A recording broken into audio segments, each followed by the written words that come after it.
Welcome to This Week in Surgery Centers. If you're in the ASC industry, then you're in the right place. Every week, we'll start the episode off by sharing an interesting conversation we had with our featured guest. And then we'll close the episode by recapping the latest news impacting surgery centers. We're excited to share with you what we have, so let's get started and see what the industry's been up to.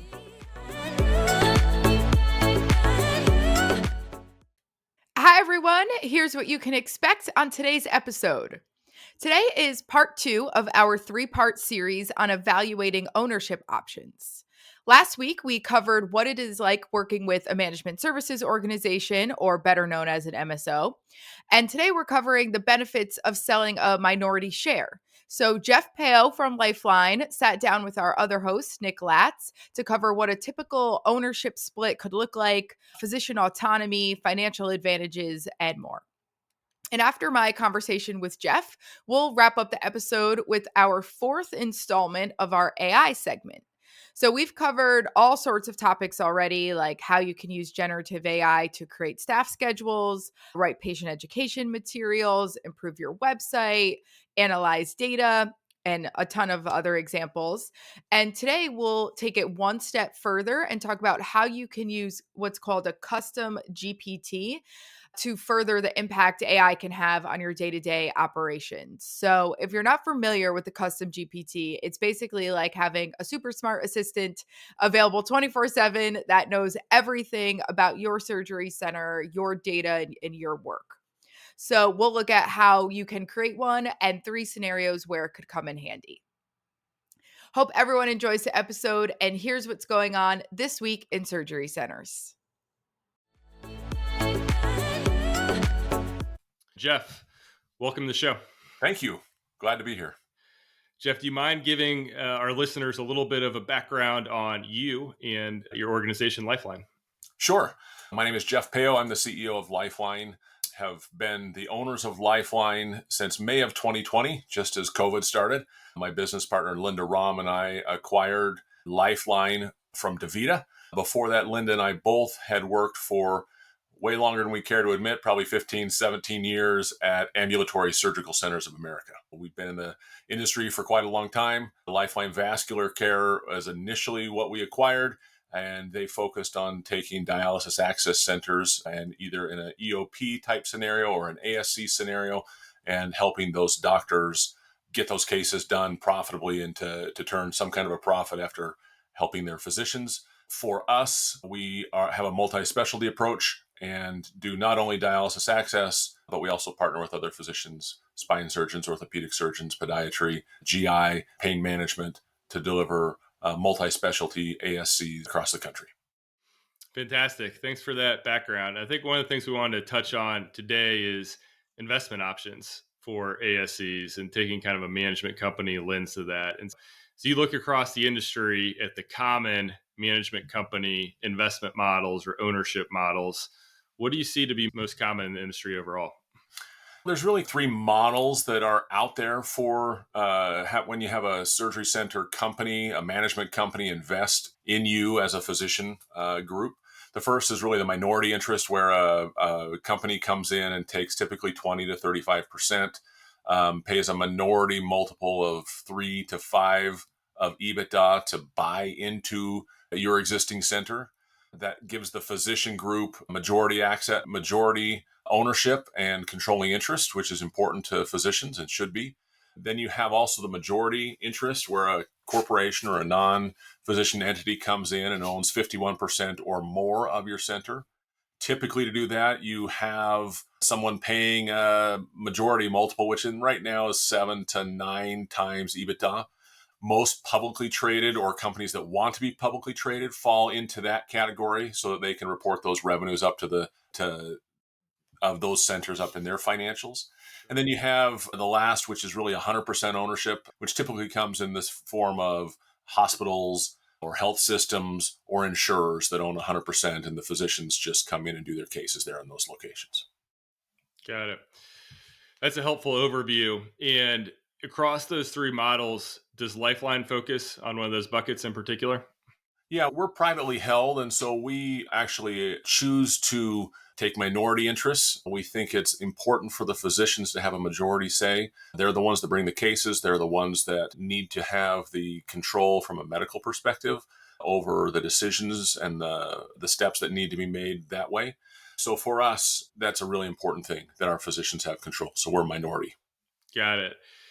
And so for that minority model that you guys do, how would you describe the pros and cons of that type of an investment approach?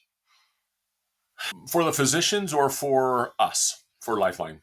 Let's start with the physicians. Yeah, I think one of the benefits of it for the physicians is that they get to have someone that focuses on the management, the day-to-day management of the center. So they can focus strictly on doing the cases that they need to do.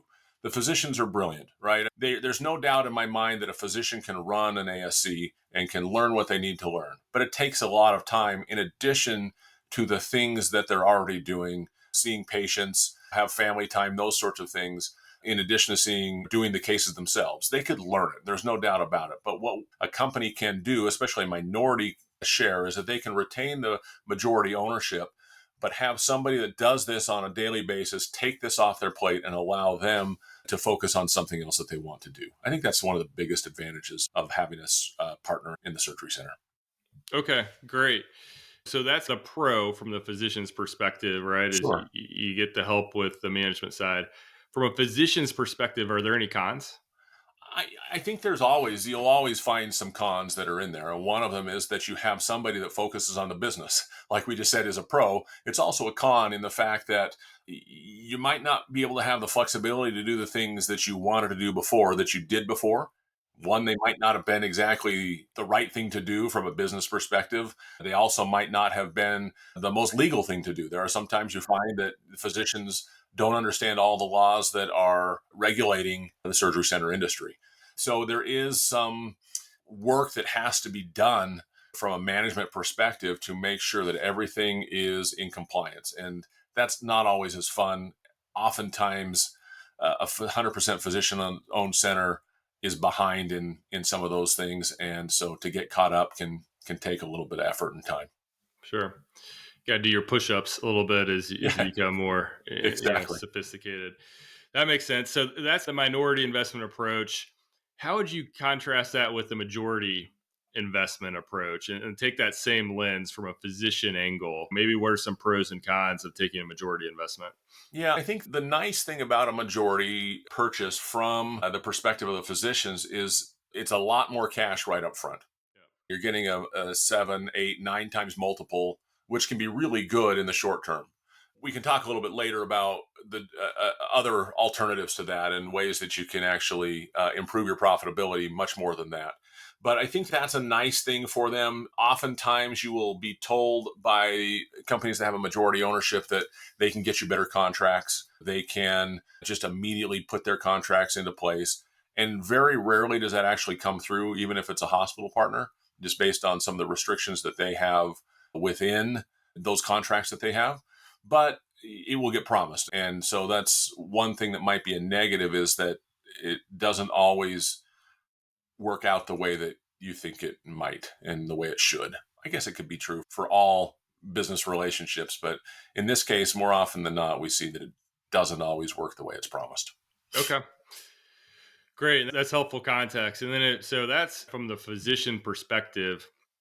If we circle back to Lifeline in particular, and you guys do primarily minority investments, you guys have been successful doing that with a broad portfolio. How do you feel like physicians have responded to your approach in particular? And does it help differentiate you over other management companies that are doing things differently? That's a great question. Most of our competitors take a majority ownership model. And so for us, that's one of the things that we use to differentiate ourselves, is that we do take just a minority share and leave the majority of the profits for the physicians to be able to distribute to themselves. It's nice to have that one-time payday, but there's a model that you can use when you choose to grow, right? Let's look at it this way. If you take, let's say you just have your center that is going, and you want to grow it and sell it to somebody or a part of it to somebody so that they can help you grow and help you take some of the efforts off of your plate. There's a model that can allow you to actually sell twice. And that's using a combination of a minority sale and then later a majority sale. So the model really looks like this. You sell a minority share to somebody that can help you build and grow, that can help you increase the volume there, can help you increase your profitability, can help you become more efficient, and then make you more attractive to somebody that might be interested in a majority purchase of you. And then you reach more people that want bigger centers so that they can add those to their bottom line. And they're usually the publicly traded companies, like I mentioned. And so that you can then taste not just the minority purchase at a 3 to 5 multiple, but then later on, when you've built your EBITDA up, you can then taste the majority ownership. So that's really, I think, the biggest differentiator that we try to bring to the table. Let us come in, let us help you grow, let us help you become more efficient. And then if you want, then we can explore selling this to a publicly traded company or someone that wants to buy a majority. I like that. So it's not only, hey, in the next turn, you get a higher multiple, but you get a higher multiple on a larger EBITDA number. Yeah, Everything it's goes really forward. simple math, honestly. So let's say that you have $1 million in EBITDA and you're going to sell a minority share, let's say 30%, to a company that can help you grow that to, let's just say, $2 million for round number sake. That enterprise value then of a 4 multiple of $1 million of EBITDA would then be $4 million. If you're selling 30% of that, then you would be able to distribute $1.2 million to your existing partners.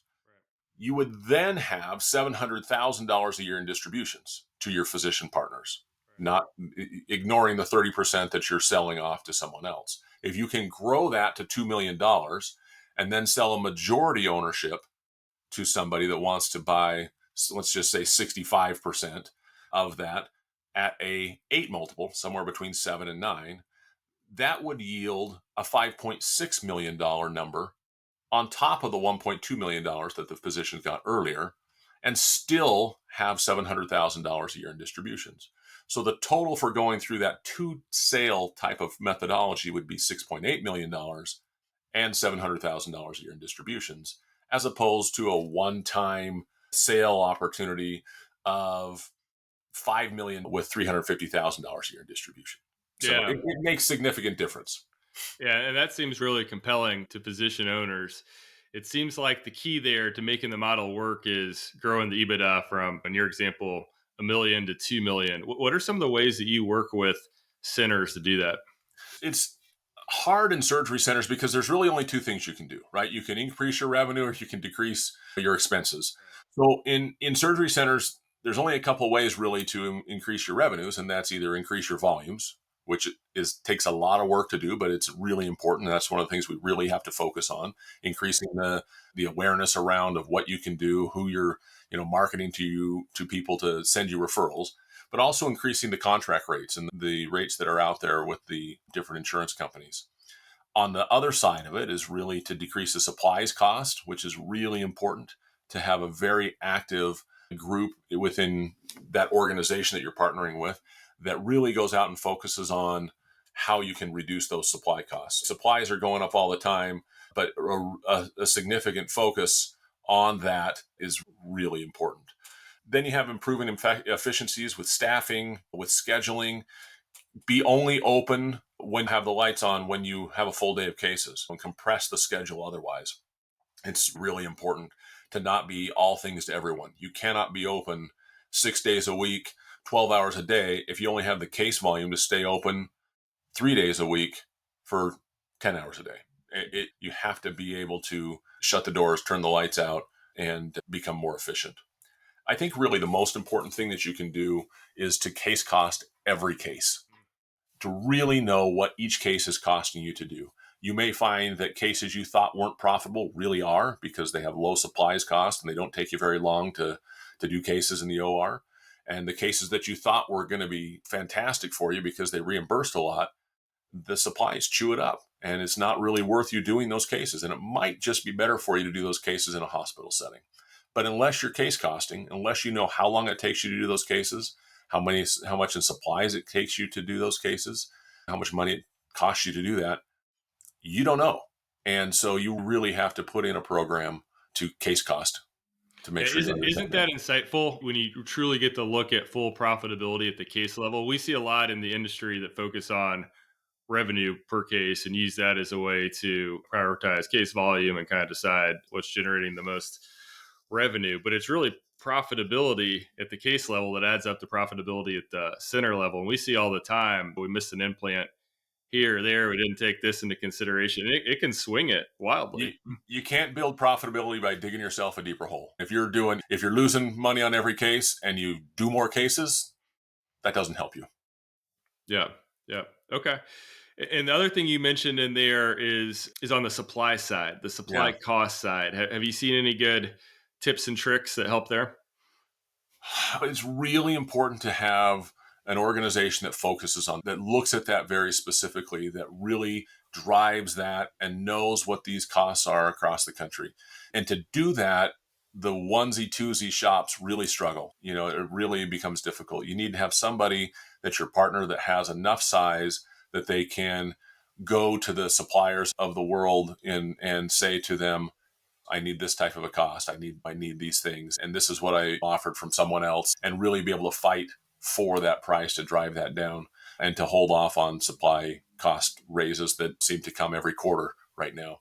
You have to have somebody that really focuses on that and knows how to play that game. And it's Yeah. really important. And do you guys help your centers? Do you guys have the data of working across multiple centers to be able to tell any individual center, okay, here's where your supply costs have room for opportunity or improvement? Yeah, we have 40 centers across the country, and we do the supply acquisition for everyone. So we know what every supply is going in. And as we see and have opportunity to figure out what some of our competitors are getting price wise, we're grateful to be beating them. It comes from a relentless focus on what those costs are. Got it. Absolutely. Okay. And if somebody, when we're looking at a new opportunity to acquire into somebody, that's one of the other things that we differentiate ourselves with. And we say to them, look, just by switching to us and being able to use our acquisition tie into our group here, we'll save you immediately X. And that's a big deal. It really is. Yeah, yeah. Okay. For physician listeners that are contemplating investment and thinking through how to approach this, what should they look for in partnership agreements regarding ownership and control? Are there any gotchas or things to keep in mind from a Yeah. documentation perspective? Yeah, I think that it's really important to talk to multiple people and to find somebody that you like their style, their management style. Find out who's going to be there with you, who's going to be coming in and doing on site visits and helping to train your staff and those sorts of things. Find somebody who you mesh with, who you like, that you can partner with and sit across the table with, because I've seen some really ugly relationships that both sides can't wait to get out. So it's really important that you like the people that you work with, and that you think and you believe them when what they tell you. It's really important to be able to understand, what can you really do for me? What is a realistic time frame as you're putting this together? For if you're building an ASC, what does this look like? How long does it take? How long will it take till we have the construction done? How long till we have occupancy? How long until we actually have Medicare certification? How long till we start to get contracts? How long till just really understand what the steps are in a realistic fashion, because cash calls will come very quickly after that if you don't have a realistic expectation. If you're looking at a partner that is a majority partner that is saying that they can get you good contracts, understand what those contracts are, understand how quickly those contracts will come into place, understand what they're projecting for you in a pro forma, and ask questions. And all of them will answer these questions for you. There are lots of good management companies out there. They all have something that they do a little bit differently. They all have something that they specialize in, or strengths that they have. Find someone you bond with, find someone you like, find someone that has good references for you, and partner with them and jump in and recognize. I guess this is one thing I would say: recognize that there are going to be bumps in the road. There's just going to, that's business relationships. There's going to be bumps in the road. But if you've chosen your partner well, you'll get through those, and it can be a positive for you. So I think really get a good attorney that understands what all the nuances are of that contract that's being given to you, the MSA, the management services agreement, the operating agreement, and make sure that you have a say in what's going on. There's certain things that a company that takes majority ownership will have to have just for legal reasons, but you want to make sure that you have a way to be heard and that you're not just swept under the rug. It's really important. Got it. That's great advice. Jeff, final question for you. We do this each week with our guests. What's one thing our listeners can do this week to improve their surgery centers? Oh, I think the most important thing is to start case costing now, even if it's a simple way, even if it's a simple thing and not a sophisticated model. You can get more sophisticated. You can have huge spreadsheets that determine everything, but just start, even if it's just simple case costing. So you know what each case is costing you, what you're being reimbursed for those cases, and if it's profitable or not. If it's not profitable, then you really have to look into if you should do the case or not. And that's, I think, the number one thing. And if somebody's not sure how to start a simple case costing program, I'd be happy to shoot them an email and give them a couple ideas. I'm not going to give you some huge, long thing, but you need to do something. And I can give you a couple ideas. I'd be happy to help. I appreciate that. I'm sure a couple of our listeners will take you up on that. So thanks, Jeff. Jeff, thanks for joining us today. Really enjoyed the conversation. Thank you. Thank you very much. Welcome to our AI segment where I share safe and helpful ways you can start using generative AI at your surgery center today. The following examples don't include any PHI or pose any data risks to you at all, so you should feel very comfortable getting started. In today's example, we're going to use ChatGPT to create a custom GPT. First, what is it? If you're like me, maybe 6 months ago, I didn't know what it was either, so you're certainly not alone. GPT stands for Generative Pre-trained Transformer. Yes, it sounds like an action figure. I can definitely envision like a GPT to the rescue cartoon who's just going around answering everyone's questions all day. But anyway, a custom GPT is like having a highly knowledgeable assistant that you've trained completely, and they can help you with very specific tasks, questions, or anything you need based on your specific information. So when you use ChatGPT or any AI tool, it pulls information from everywhere and looks through what we can call general knowledge. But a custom GPT is tailored specifically to you. So you can upload your own documents, data, and rules for teaching purposes, such as your ASC's policies, patient data, schedules, financial reports, and then ask it questions or request help based on that information alone. And creating a custom GPT is extremely easy. You do not need any tech experience, anything like that. The only kicker is that you do need to have the paid version of ChatGPT in order to create a custom one, but it's only $21.95, I think, per month, and it's totally worth it. So here are the steps to do, and I'll also include them in the episode notes if you want to follow along, but they're super simple. So go to ChatGPT and log in. In the sidebar, you'll click Explore. You can then click the black Create button that's in the top right corner, and then click the Configure tab. And then this is really where the work comes in. So you're going to enter your what's called instructions and upload all of your documents. Now, in the scenarios I give coming up next, it'll tell you what documents you should be uploading for each of the 3 custom GPTs I'm going to walk you through. But in this case, you would upload any of the data, spreadsheets, CSV files, whatever you have. Click Save, click Confirm. Super simple. The hardest part is just gathering the data and all of the documents you want to upload, but actually creating the GPT takes a few minutes. So now that you have those basic steps to create a custom GPT, here are 3 different use cases. Scenario number 1, let's talk about your policies and procedures. How many times have you had to go digging through your policies and procedures trying to find an answer for either yourself, maybe a new staff member, maybe a surveyor who came by unexpected, or a physician? Using a custom GPT can save you a ton of time. So all you have to do is upload your policies and procedures, then use AI as this on-demand assistant for your team to answer any questions you have. And you can also, even if you create one, you can share your custom GPT with other users as well. So your staff can use it as much as they need to as well. So staff can ask questions about compliance, regulatory requirements, specific protocols without having to manually flip through pages to get the answer. It could definitely help with training new employees by providing step-by-step guidance and answering kind of those what if scenarios. So, for example, a nurse could ask, what is our process for reporting a patient safety incident? What are our guidelines for patient consent before surgery? What's the policy for storing patient records after discharge? The options are really endless, and you'll immediately get an accurate answer. I love this scenario. I can picture a ton of examples where it would come in handy. You can also use it to update your policies and procedures if you need to. Let's say you go from paper-based charting to implementing an EMR. You can use ChatGPT to help you update the policies as well. Now, of course, you want to review them very closely, but hopefully you're getting the vision here for all the scenarios where you can have digital access to your policies and procedures and not only be able to search for a section you want, but get answers to the questions you have as well. All right, scenario number 2.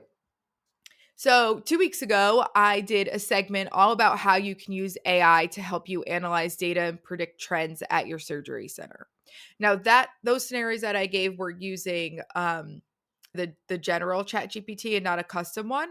So this kind of takes it one step further. You can still analyze data and predict trends, but this time it's in your own custom GPT.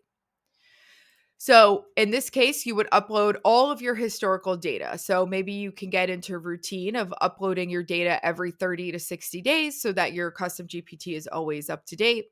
And then you could use it to analyze key operational metrics in seconds, like billing cycles, case cancellations, physician productivity. It could also provide insights into optimizing these metrics or spotting patterns that are maybe leading to delays or issues. And then you can even set up alerts for data anomalies if you wanted to as well. So after you upload all your data, you could ask a few questions. Here's just some examples. What are the 3 most common reasons for case cancellations in the last quarter? Which payers have the longest payment delays? Which surgeons consistently have the shortest case times for knee replacements? What is the correlation between case volume and staffing levels? There are tons of different scenarios. Now, what you can do, let's say you didn't want to use the custom GPT to do this, you can absolutely use the generic one or the general one to upload a spreadsheet and ask specific questions. But what the benefit of having the custom GPT is that it's going to have all of this historical data for you as well. So instead of just looking at a snapshot of one spreadsheet that you just uploaded today, it's going to go and look at all of your historical trends as well. And of course, it's specific to you and the scenarios it gives, the physicians it talks about, it's all going to be just your surgery center. So really endless possibilities there in terms of analyzing historical data as well. And then scenario number 3 is similar to the above one, but a little more niche. So you can create a custom GPT just for your patient satisfaction survey results, or even your OAS CAPS results if you wanted to. So same thing, let's say every 30 or 60 days, you upload the results from your surveys. So you're building over time. This could really help you get ahead of any downward trends that might not be glaringly obvious. So a few examples of questions you could ask. What are the top 3 most common complaints from patients this quarter? Or if you were the administrator, which area would you focus on improving next? Or has there been an improvement in wait time satisfaction scores since we implemented the new scheduling system in June? Or based on the past 12 months of data, what is the predicted patient satisfaction score for next quarter? And with all of these 3 scenarios, so the policies and procedures, the data, and then the patient satisfaction survey results, I could also see a world where these come in handy when a surveyor drops by unexpectedly, or maybe you're in a board meeting. Imagine a physician asks you a question you weren't anticipating, such as, what days of the week are ORs most underutilized? Or how do satisfaction scores vary between morning and afternoon surgeries? Or what's our policy on overtime for clinical staff? Anything that might come up. If you have this custom GPT set up, you can pull it up right then and there and answer her questions immediately. So there you have it, 3 ways that AI can help you today. And if you try any of these, please let me know in the comments on LinkedIn or YouTube. I would love to hear more use cases or things that you've learned along the way. And that officially wraps up this week's podcast. Thank you, as always, for spending a few minutes of your week with us. Make sure to subscribe or leave a review on whichever platform you're listening from. I hope you have a great day, and we will see you again next week.